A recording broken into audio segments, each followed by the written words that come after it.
turn your Bibles to Revelation chapter 11 and just keep a bookmark over there. We're going to go through back and forth to several passages. ஆனா இதோட ஆதாரமாய் கர்த்தர் நாள்ல கொடுக்கிற ஒரு ஒரு ஒரு பகுதி என்னன்னா, வெளிப்படுத்தின விசேஷம் 11ஆம் அதிகாரத்துக்கு நாம திருப்பி வைத்துக் கொள்ளுவோம். கர்த்தர் தாமே தன்னுடைய வசனங்களை இந்த வேளையில் நம்மளோட கூட பேசுவாராக. இந்த நேரத்தில் கர்த்தர் கொடுக்கிற ஒரு சப்ஜெக்ட் என்னன்னா, இந்த சப்ஜெக்டை குறித்து தான் ரொம்ப நான் தியானித்து கொண்டிருக்கிறேன். விசேஷமா வெளிப்படுத்தின விசேஷத்துல revelation. It's a kind of a difficult topic for us to understand, but the Lord has been speaking to me very clearly over these verses. இதுல என்ன சொல்லப்படுகிறதுனா, 2 சாட்சிகளை குறித்து இந்த இடத்துல சொல்லப்படுகிறது. அந்த 2 சாட்சிகள் இங்க சொல்லப்படுகிறது. இந்த உபத்திரவ நாட்கள்ல கர்த்தர் 2 சாட்சிகளை இந்த உலகத்துல அனுப்புவார். நீங்க பாருங்க 3ஆம் வசனத்துக்கு நீங்க போக, அதுல என்ன சொல்லப்படுகிறது? 2ஆம் வசனத்தின் இறுதி பகுதியில பரிசுத்த நகரத்தை யாரு புறஜாதியார்கள் என்ன பண்ணுவாங்க? 42 மாதம் அளவும் மிதிப்பார்கள். அதாவது 342 வீக்ஸ்னா என்ன குறிக்குது? 3.5 years குறிக்கிறது. என்னுடைய 2 சாட்சிகள் ரெட்டு வஸ்திரம் உடுத்தி கொண்டிருக்கிறவர்களாய் 1230 நாட்கள், அதாவது 1260 டேஸ்னா 3.5 years என்ன பண்ணுவாங்க? நாளளவும் தீர்க்க தரிசனம் சொல்லும்படி அவர்களுக்கு அதிகாரம் கொடுப்பேன். வசனம் 3ல அப்படி சொல்லப்படுகிறது. வசனம் 4ல அவர்கள் யார் என்று சொல்லப்படுதுன்னா, they are the 2 olives. அவர்கள் 2 ஒலிவ மரங்களும் 2 விளக்கு தண்டுகளும் இவர்களே என்று சொல்லப்படுகிறது வசனம் 4ல.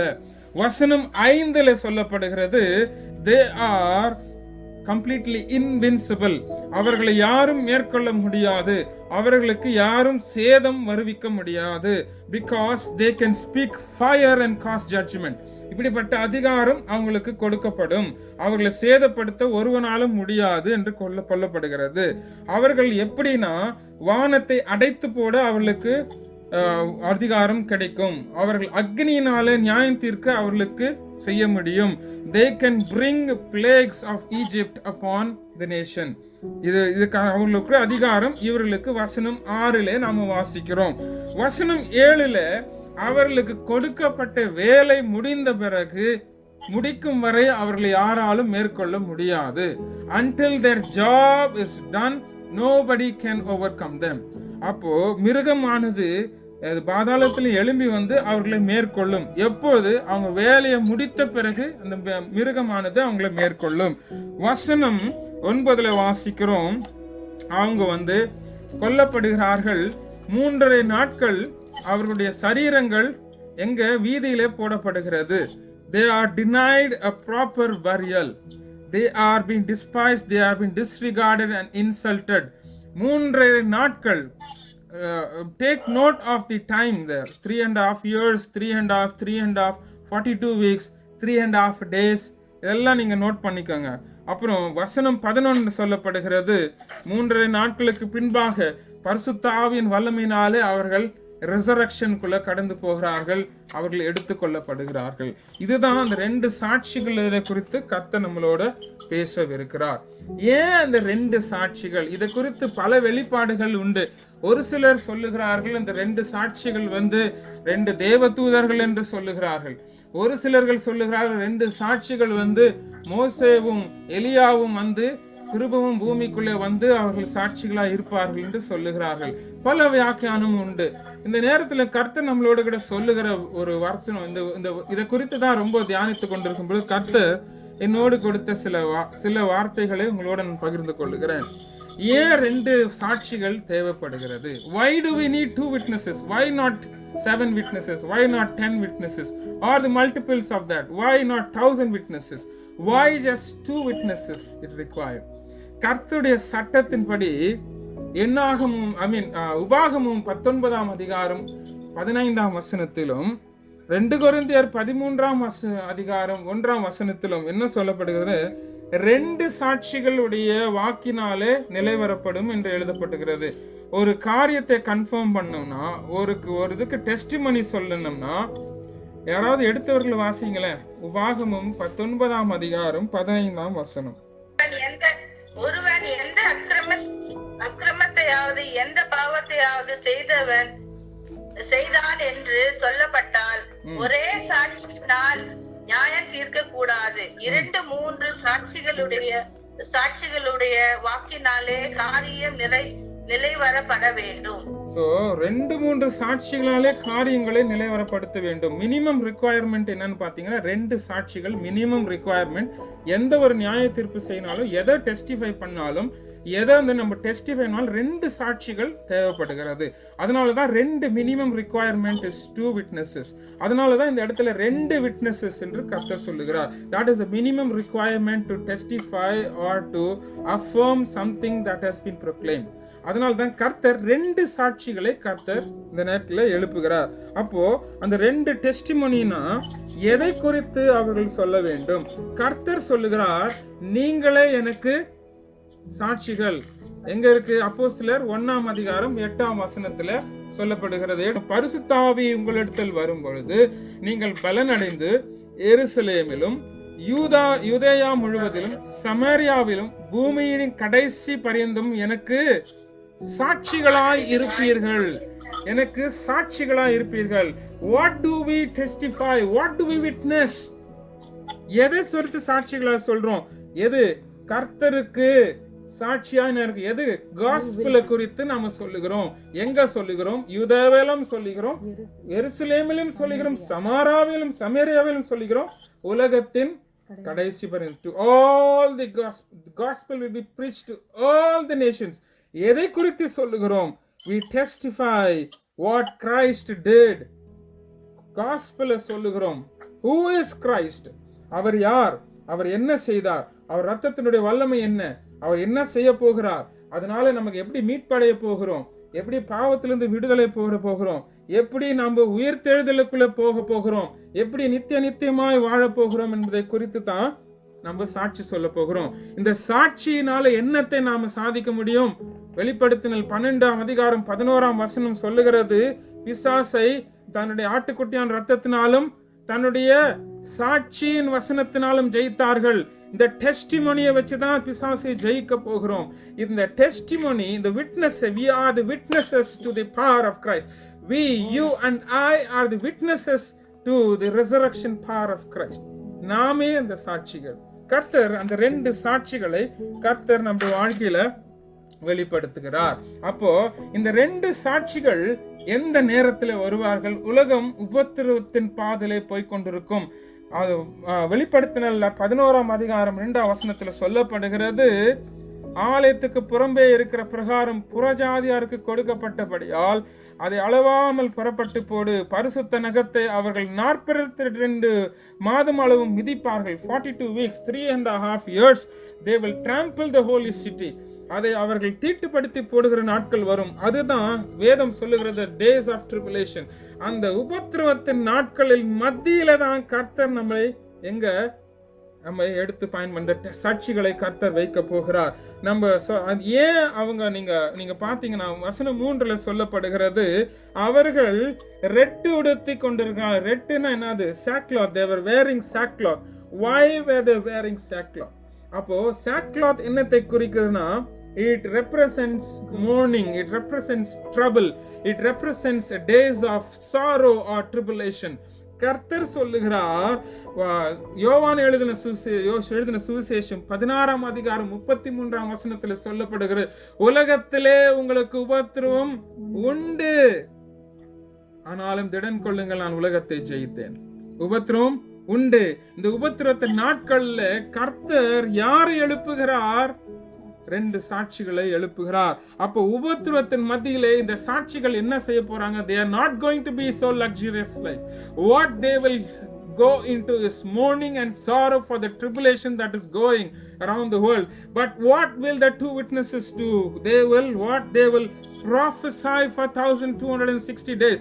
3.5 வருஷமும் அவர்கள் என்ன செய்வார்கள்? They will prophesy. What will they prophesy? அவர்கள் prophesy பண்ணுவாங்க. They are called as prophets. They will speak the truth. They will speak not false prophecies. இந்த உலகத்துல நாங்க பார்க்கிறோம், நிறைய கள்ள தீர்க்கதரிசிகள் எழும்பி வந்து நிறைய காரியங்களை உலகத்திலும் என்ன சொல்லுகிறார்கள்? கர்த்தர் சொல்லுகிறார், உலகத்திலும் உலகத்தில் உள்ளவைகளிலும் அன்பு கூறாதீர்கள். ஆனா ப்ராஃபிட்ஸ் இப்போ எழும்பி என்ன செய்யறாங்க? Falls profit. ஓ ப்ராஸ்பரிட்டி, உலகத்திலும் உலகத்தில் உள்ளவைகளிலும் அன்பு கூறுங்கள். ப்ராஸ்பரிட்டி, பணம் கொடுப்பார் கர்த்தர், இதை கொடுப்பார் அதை கொடுப்பார், இதை தான் ஃபோக்கஸா பிரசங்கிக்கிறார்கள். எல்லாம் false false and false lies are being propagated this days. இதை குறித்து கர்த்தர் சொல்லுகிறார், இவர்களுக்கு விரோதமாய் தீர்க்கதரிசியே நீ தீர்க்க தரிசனம் உரை. என்னுடைய servant prophesy says the Lord. Prophesy says the Lord. He has appointed you as prophet over the nations. You are supposed to prophesy. Prophesy the truth that is in the word. அதுதான் கர்த்தர் உங்களை அழைக்கிறார். என்னென்ன சொல்லுகிறார்கள்? Hyper கிரேஸ்ன்றானுங்க, என்னென்ன சொல்றாங்க? Self motivation, ப்ராஸ்பரிட்டின்னு சொல்லிக்கொண்டு இந்த உலகத்தை மயக்கத்துக்குள்ளே நடத்தி கொண்டிருக்கிற நாட்கள். அதாவது என்ன சொல்லுனா, they will become like lovers of self. சுயத்தை நேசிக்கிறவர்களா ஆயிருவாங்க. என்னது போதிக்கிறாங்க? like the days of Noah. People will be so callous. They will be just cared about their self and their life. They will not worried about the impending judgment that is coming. கர்த்தருடைய நியாய தீர்ப்பு வரப்போகிறது, தேவனுடைய நாள் வரப்போகிறது, வெள்ளம் வரப்போகிறது. அதை குறித்த கவலையற்றவர்களாக இருப்பார்கள். நோவா நாட்களை போல இருக்கிறாங்க. ஏன்னா அவங்களுக்குள்ள ஒரு சுயத்தினாலே என்ன இது, அந்த ஃபால்ஸ் டாக்டரின்ஸ்னாலே அவங்க இழுக்கப்பட்டு சுயத்துக்காக வாழ்ந்து கொண்டிருப்பார்கள். இதற்கு விரோதமாய் என்னுடைய servant, my servant prophesies says the Lord. I have appointed you as a prophet to preach the truth alone and truth alone says the Lord. Amen. Hallelujah. நீதான் அந்த prophet. உன்னைதான் கர்த்தர் வைத்திருக்கிறார். You are the witnesses to Christ. You are the testimony to Christ. உன்னைதான் கர்த்தர் சொல்லுகிறார். நீ என்ன சொல்லணும்? தேவனுடைய சத்தியத்தை மாத்த நீ prophesy பண்ணு. Proclaim the goodness to the nations. Preach the gospel and preach the gospel alone says the Lord. சத்தியத்தை மார்த்தம் தீர்க்க தரிசனம் உரை என்று சொல்லுகிறார். ரெண்டு மிருகங்கள் எழும்பி வந்து இதுக்கு விரோதமா இருக்கும். ஏன் ஜனங்கள் நம்ம கர்த்தர் என்ன சொல்றாரு? நீங்க எல்லாராலும் பகைக்கப்படுவீர்கள். மத்தேயு 10:22 சொல்லப்படுகிறது. The world will hate you. Why? Because you are preaching the truth.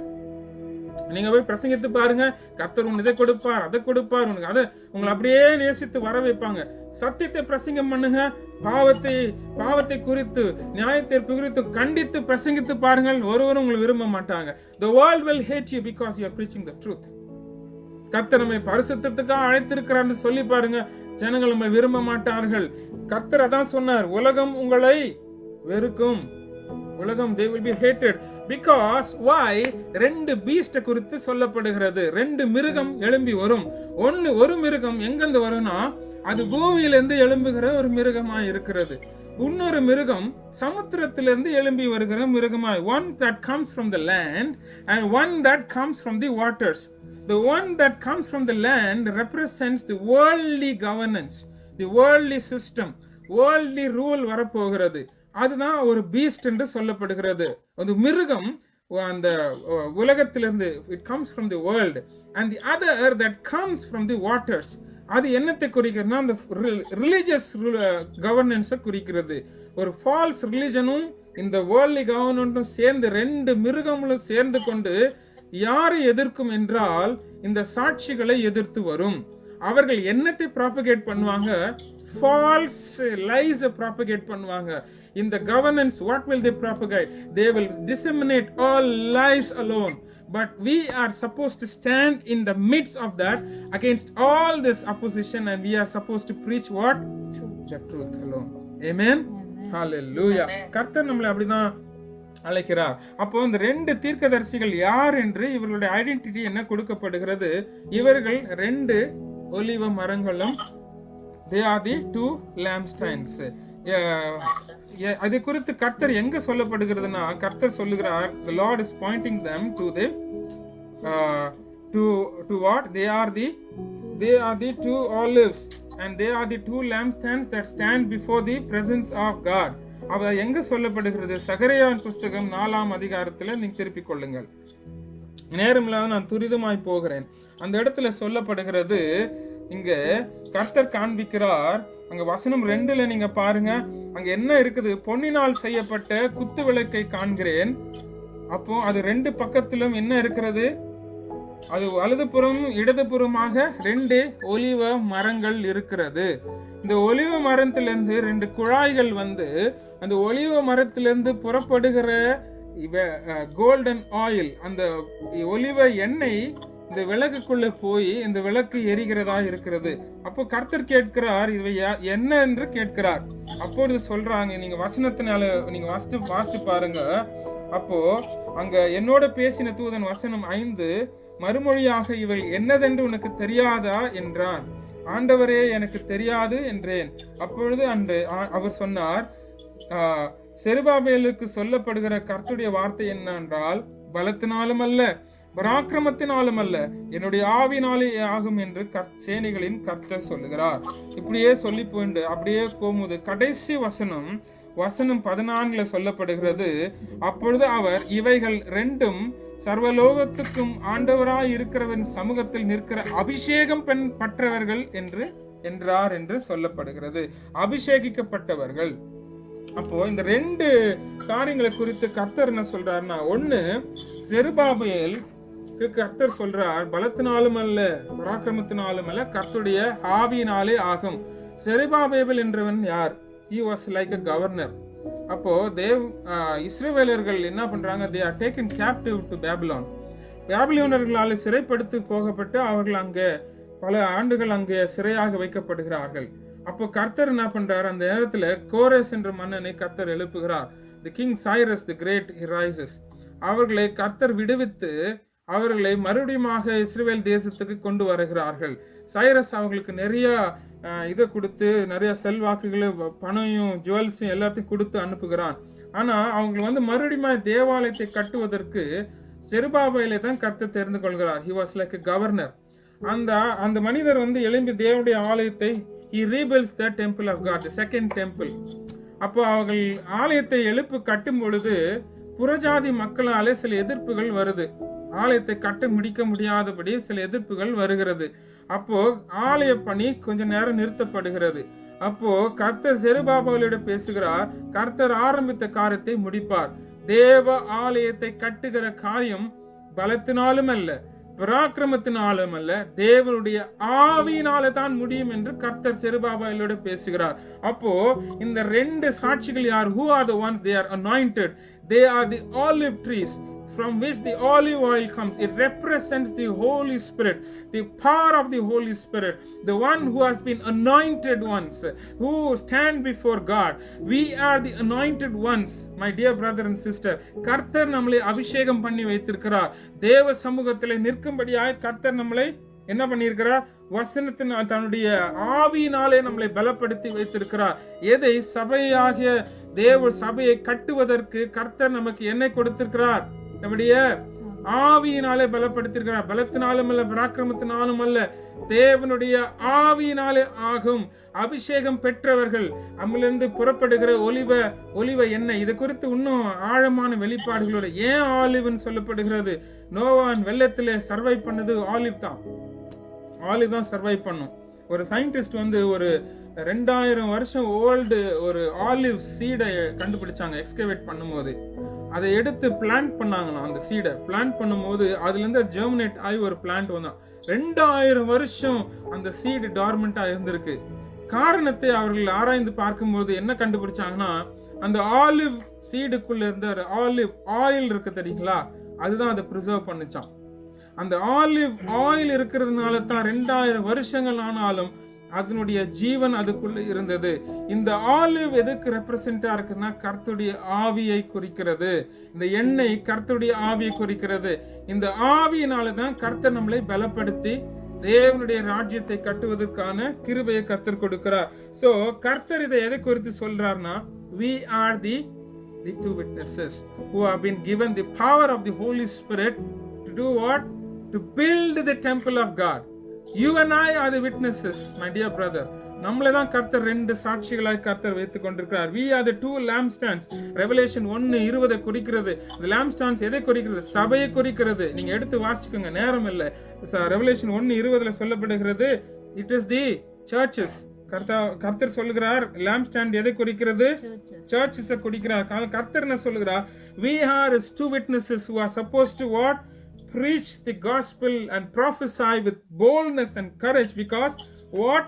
according to அந்த வசனம் என்ன சொல்லுது? ஒருவன் ரெவலேஷன் 11:5 சொல்லுது, ஒருவன் அவர்களை சேதப்படுத்த மனதா இருந்தால் அவருடைய வாயிலிருந்து அக்னி புறப்பட்டு அவருடைய சத்துக்களை பட்சிக்கும். அதனால நம்ம தைரியமா இருந்து கர்த்தருடைய வசனத்தை தைரியமாய் பிரசங்கிக்க கர்த்தர் நம்மளை அழைக்கிறார். அடுத்தது அவர்களுக்கு கொடுக்கப்படுகிற அதிகாரம். தேவனுடைய தீர்க்கதரிசியே, உனக்கு கர்த்தர் கொடுக்கிற அதிகாரத்தை நீ கொஞ்சம் நோக்கிப்பார். அவர்கள் என்ன செய்வார்கள்? they will be able to shut the heavens. அவர்கள் என்ன செய்வார்கள்? வானத்தை அடைத்து போட அவர்களுக்கு அதிகாரம் கொடுக்கப்படும். அடுத்தது அவர்களுக்கு என்ன கொடுக்கப்படும்? ரத்தத்தை தண்ணீரை ரத்தமாக மாறவும். அடுத்தது என்ன சொல்லப்படுகிறது? அவர்களுக்கு பூமியை வாதிக்கவும். they can bring down the plagues and they can bring down fire. இந்த இடத்துல கர்த்தர் கொடுக்கிற வல்லமை எதற்கு ஒப்பிட்டா இருக்குது பாத்தீங்களா? எலியா செய்த காரியங்கள் மோசே செய்த காரியங்களுக்கு ஒப்பான ஒரு வல்லமையை இது காண்பிக்கிறது. அப்போ கர்த்தர் இந்த ரெண்டு விட்னஸஸ் கொடுக்கிற வல்லமை எப்படி இருக்கும் தெரியுங்களா? it will be like the ministry of Elijah and Moses. இப்படிப்பட்ட ஒரு அதிகாரத்தையும் வல்லமையை தான் கர்த்தர் கொடுக்கிறார். நீங்க பாருங்க, நம்ம எதுக்கு விட்னஸஸா இருக்கிறோம்னா, we witness the glory and the resurrection power of Christ. இதே மாதிரி ஒரு ரிசரக்ஷன், இதே மாதிரி ஒரு டிரான்ஸ்பிகரேஷன் நம்ம பார்க்கிறோம். இயேசு கிறிஸ்து அந்த மறுரூப மலையில் மேல் ஏறின பொழுது அவர் என்ன ஆனார்? மறுரூபம் ஆனார். அவருடைய முகம் சூரியனை போல பிரகாசிக்க ஆரம்பித்தது. அவருடைய வஸ்திரம் அப்படி எப்படியே வெண்மலை became like snow, white snow. அப்படியே மாறின போது அவர்களோட பேசினவர்கள் யாரு?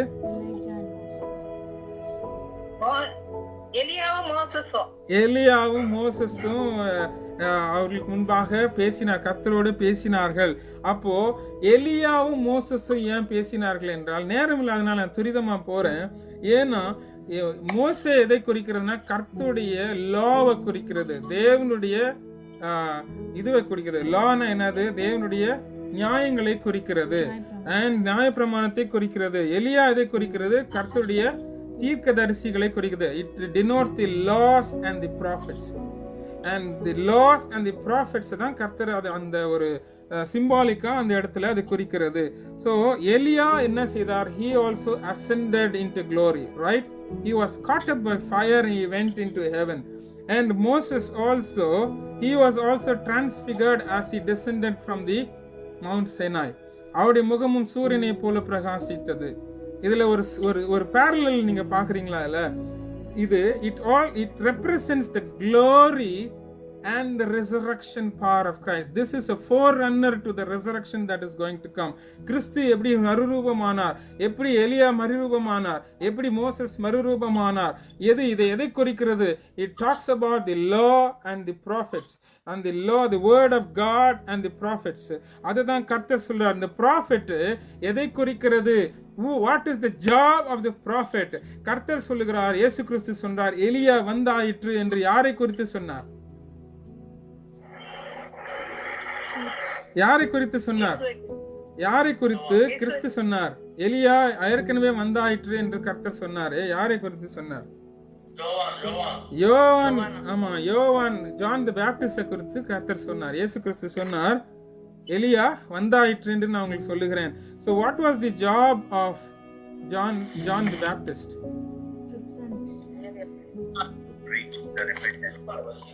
His job was to prepare the way for the Lord. Amen. He was called the Elijah, right? He was called the Elijah, and his job was what? To prepare the way of the Lord, way for the Lord. அப்போ கர்த்தர் நம்மை ஒரு தீர்க்கதரிசியாய் வைத்திருக்கிறதுக்கு காரணம் என்ன?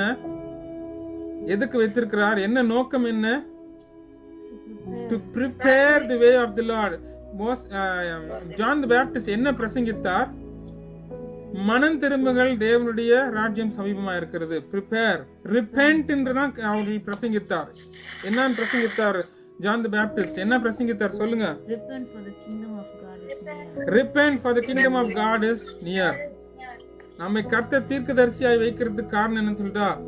We should preach the same message. Repent, prepare the way of the Lord. இயேசு கிறிஸ்து வரப்போகிறார்.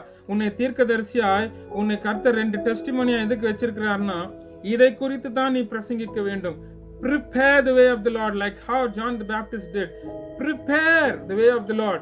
Preach the goodness of the Lord. At the same time, you should preach about repentance. What John the Baptist preached, the exact same thing we are supposed to preach. Prepare the way of the Lord because the Lord is coming. சபையை உன்னை குறித்து தான் கர்த்தர் பேசி கொண்டு இருக்கிறார். கர்த்தர் உனக்கு அப்படிப்பட்ட அதிகாரத்தையும் வல்லமையும் கொடுத்திருக்கிறார். எலியாவின் வல்லமை, மோசேனுடைய வல்லமை, அப்படிப்பட்ட ஒரு பயங்கரமான சூப்பர் நேச்சுரல் பவரை தான் கர்த்தர் கையில கொடுத்திருக்கிறார். எதை பிரசங்கிக்க? தேவன் வருகிறார் என்பதை பிரசங்கிக்க, தேவனுடைய உயிர்த்தெழுதலை குறித்து பிரசங்கிக்க, அவருடைய வல்லமையும் மகிமையும் குறித்து பிரசங்கிக்க உன்னை தான் கர்த்தர் தேர்ந்தெடுத்திருக்கிறார். Preach the gospel, preach the truth and prepare the way of the Lord. Amen. Hallelujah. வசனம் 7 சொல்லப்படுகிறது, அவர்கள் தங்கள் சாட்சியை சொல்லி முடித்திருக்கும் பொழுது பாதாளத்திலிருந்து ஒரு மிருகம் அவளுக்கு விரோதமாக யுத்தம் பண்ணி அவர்களை ஜெயித்தது. நம்ம நல்லா இந்த விஷயத்துல அறிந்து கொள்ளணும். இன்னும் 10 நிமிஷத்துல முடிக்க போகிறேன். இல்ல தெளிவா புரிஞ்சுக்கணும். கர்த்தர் நம்மளை ஒவ்வொருவரையும் ஒரு நோக்கத்துக்காய் கர்த்தர் நம்ம பூமியில படைத்திருக்கிறார். ஆமென். எல்லாத்துக்கும் ஒரு பர்பஸ் இருக்குது இல்லைங்களா? அந்த பர்பஸை நம்ம முடிக்கிற வரைக்கும் கர்த்தர் நம்மளை பாதுகாப்பா. உங்களுக்குன்னு ஒரு கர்த்தர் உங்களுக்கு ஒரு நோக்கத்துக்காக கர்த்தர் இந்த உலகத்திலே உங்களை படைத்திருக்கிறார். உங்களுக்குன்ற வேலை இருக்கிறது, உங்களுக்குன்ற ஒரு பர்பஸ் வச்சிருக்கிறார். அந்த பர்பஸ் முடியும் வரை ஒருவனும் உங்களை சேதப்படுத்த முடியாது. These 2 prophets were preaching in the days of tribulation. ஆனா ஒருத்தரும் சேதப்படுத்த முடியவில்லை. ஏன்னா கர்த்தர் அவங்களை கொண்டு வைத்து செய்ய வேண்டிய திட்டத்தை அவங்க நிறைவேற்றும் வரை கர்த்தர் அவங்களை பாதுகாத்தார். அவங்களை ஒருவனும் சேதப்படுத்த முடியவில்லை. உங்க பர்பஸ், இந்த பூமியில கர்த்தர் உங்களை வைத்த பர்பஸ் நிறைவேறும் வரை, write it down, nobody can harm you. No devil can take away what God has put upon you. எந்த ஒரு அதிகாரத்துக்கும் எந்த வல்லமைக்கும் கிடையாது. நீங்க உங்க வேலையை செய்து முடிக்கும் வரை கர்த்தர் நம்மளை பாதுகாப்பார். ஆமென். ஆமென். அவங்க எதனால அவர்கள் they were overcome by whom? By the beast, right? இந்த beastன்றது எதை குறிக்கிறது? It talks about the false religion that is being propagating. நீங்க அந்த beast குறித்து நீங்க ரெவலேஷன் 13:5 நீங்க அப்புறமா வாசிச்சு கொள்ளுங்கள். அதுதான் it comes from the abyss. Revelation 17ல சொல்லப்படுகிறது, பாதாளத்திலிருந்து வருகிற அந்த மிருகம் எது? It's a false religion. அதுதான் இந்த இவர்களை கொன்று போடும். ஆனா உங்களுக்கு இந்த மத்தியில தான் நீங்க ஊழியம் செய்யணும். கர்த்தர் உங்களை அழைக்கிறார். இந்த ஃபால்ஸ் ரிலிஜன், இந்த ஃபால்ஸ் லைஸ், இந்த விதமான இந்த உலகத்துல பரப்பி கொண்டிருக்கிற இந்த ஃபால்ஸ், இந்த லைஸ் மத்தியில தான், இந்த எதிர்ப்புகள் மத்தியில தான் கர்த்தர் உங்களை அழைத்திருக்கிறார். ஆமென். கடைசியா கர்த்தர் என்ன சொல்றார்? அவங்க வசனம் 11 நான் முடிக்க போகிறேன். இங்கே ஏறி வாருங்கள் என்று வானத்திலிருந்து தங்களுக்கு உண்டான ஒரு பெரிய சத்தத்தை கேட்டு அவர்கள் மேகத்திலே ஏறி வானத்திற்கு போனார்கள். இதை எது வசனம் 11 சொல்லப்படுகிறது? 3 நாளுக்கு பின்பு தேவனிடத்திலிருந்து ஜீவ ஆவி அவர்கள் பிரவேசித்தது. அப்பொழுது அவர்கள் கால் ஊன்றி நின்றார்கள். இது எதை குறிக்கிறது? இது வரப்போகிற ரிசரக்ஷனை குறிக்கிறது. இந்த சபை, இந்த 2 விட்னஸஸ் அவங்க என்ன உலகத்தாலே எதிர்க்கப்படுவார்கள். இப்பயே நீங்க பாக்குறீங்க, நம்ம முன்ன மாதிரி இப்பெல்லாம் காஸ்பெல்ல நம்மளால பிரீச் பண்ண முடியாது. நீங்க சத்தியத்தை பிரசங்கித்து பாருங்க, இப்ப எதிர்ப்புகள் வருது, சபைகள் மூடப்படுகிறது, சத்தியத்தை பேசுவதற்கு நிறைய தடைகள் உண்டாகி கொண்டிருக்கிறது. எங்கிருந்து நம்மளுக்கு ஆப்போசிஷன் வருது? மெயின்லி தி ரிலிஜியஸ் சிஸ்டம்ல இருந்து தான் நமக்கு ஆப்போசிஷன் வருது. உலகத்திலே பயங்கர உபத்திரவங்கள் ஆரம்பித்து கொண்டிருக்கிறது. But the church will testify with power and authority in the midst of all this trial and all this turmoil that is going around. அப்போ கர்த்தர் இந்த இடத்துல கொடுக்கிறார். எடுத்தவங்க வாசிங்க, ரோமர் 8:11.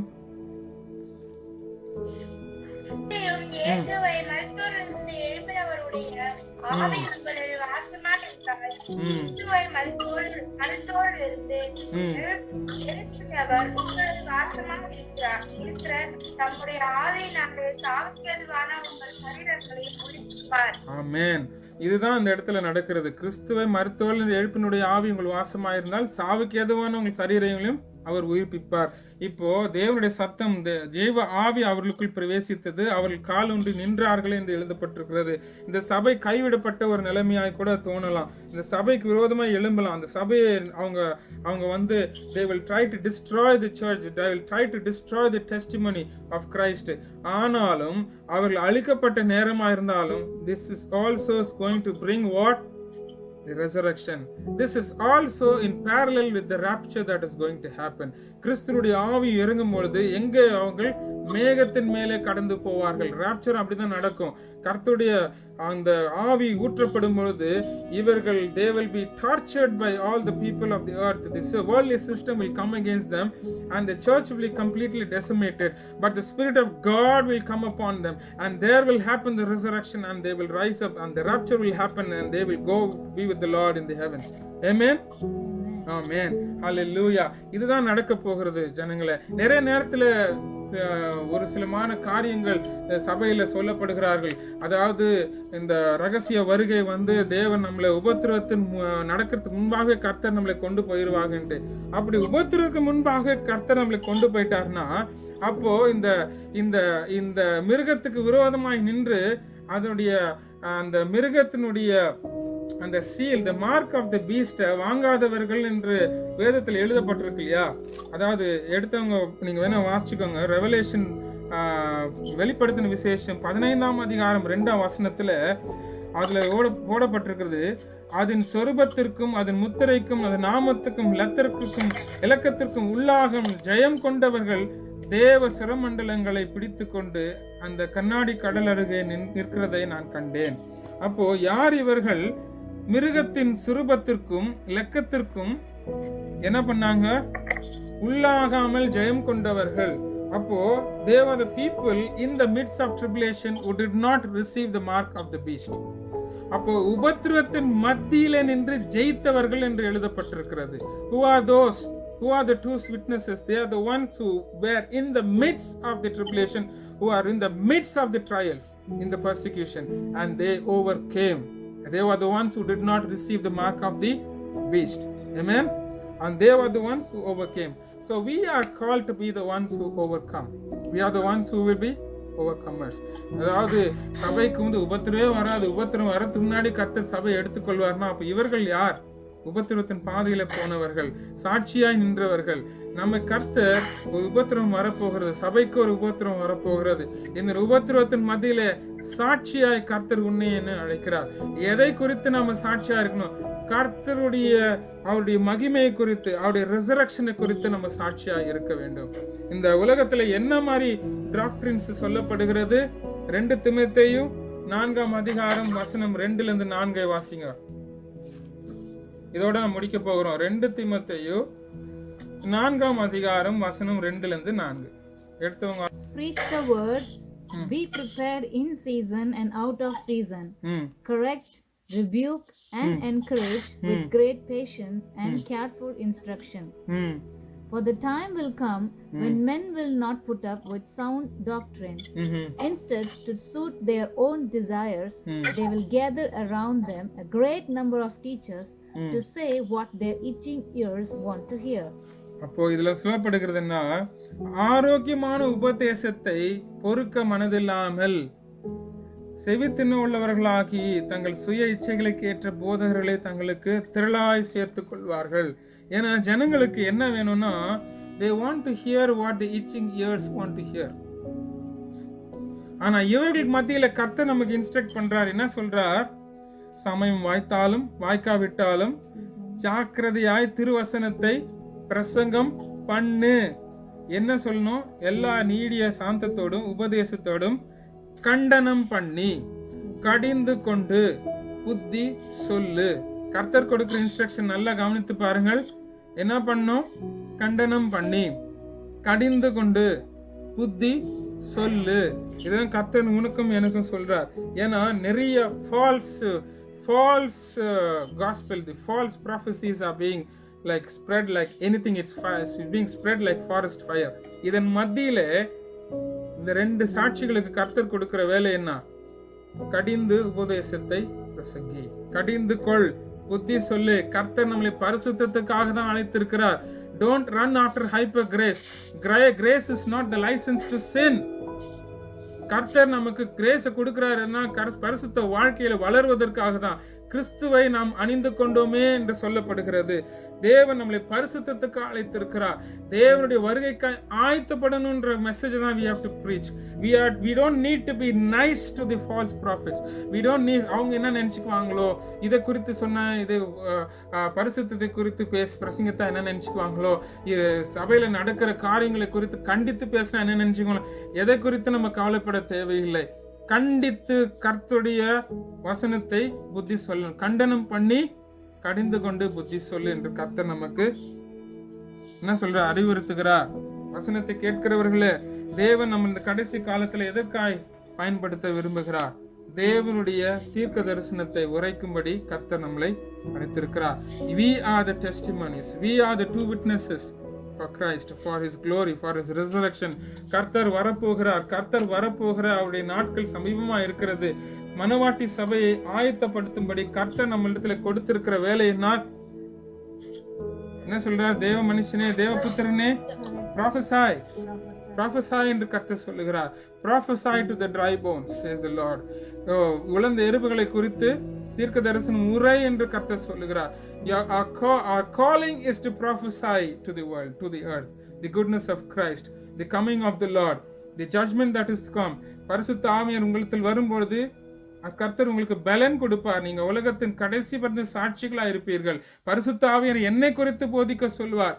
தேவனுடைய நியாய தீர்ப்பு போகிறோம், வரப்போகிற தேவனுடைய நியாயத்தை தீர்ப்பும் தேவனுடைய வார்த்தை குறித்து கண்டித்து போதிக்கும்படி கர்த்தர் நமக்கு ஞாபகப்படுத்துவார். அதுதான் பரிசுத்த ஆவியால் கொடுக்கப்பட்டிருக்கிற நமக்கு ஊழியம். We are the two witnesses, my dear brothers and sisters. கர்த்தர் நம்மளை அழைக்கிறார். தேவனுடைய வார்த்தையை பிரசங்கிப்பதற்கும் சமயம் வாய்த்தாலும் வாய்க்காவிட்டாலும் கொடுக்கப்பட்டிருக்கிற சிறிய வேலையா இருந்தால் உண்மையாயிரு. கர்த்தருக்கு கடைசி வரையும் கடைசி மூச்சு வரையும் உனக்கு சாட்சியாய் நெல்லு. கர்த்தர் உன்னை மகிமைப்படுத்துவார். கர்த்தர் உன்னை கனப்படுத்துவார். தன்னுடைய ரிசரக்ஷன் மூலமாய் குளோரிய மகிமையினால உன்னை நிரப்புவார். எப்படி மோசேவும், எப்படி எலியாவும், எப்படி இயேசு கிறிஸ்து மறுரூபம் ஆனார்களோ அதே போல கர்த்தர் உன்னை மறுரூபப்படுத்தி he will take you from glory to glory, and what you are called to do is to stand by the truth and preach the truth and truth alone. You are my testimony, you are my witnesses, says the Lord. இந்த நாளும் கர்த்தர் உங்களை அழைக்கிறார். எந்த இடத்துலயும் கர்த்தர் உங்களை அழைச்சிருக்கிறாங்களோ அந்த இடத்துல நீங்க உண்மையா இருங்க. கர்த்தருக்கு ஊழியம் செய்ய அர்ப்பணிங்க. சின்ன காரியமா இருந்தாலும் உண்மையா இருங்க. சின்னதுல கூட கர்த்தர் உங்களை உண்மையாய் வைப்பார். என்னத்தை do not conform to the pattern of the world. உலகத்தை இவங்களுக்கு இப்படி பிரசங்கித்தாதான் இவங்களுக்கு பிடிக்கும், அதனால இதே போல நம்ம பிரசங்கிக்கலாம், இதே போல நம்ம சொல்லுவோம், இதையே நம்ம சொல்லுவோம். அவங்களை ப்ளீஸ் பண்ற மாதிரி அந்த மாதிரி ஊழியத்தை கர்த்தர் உங்களுக்கு எனக்கு கொடுக்கல. சத்தியத்தை மாத்தும் பிரசங்கிப்போம்.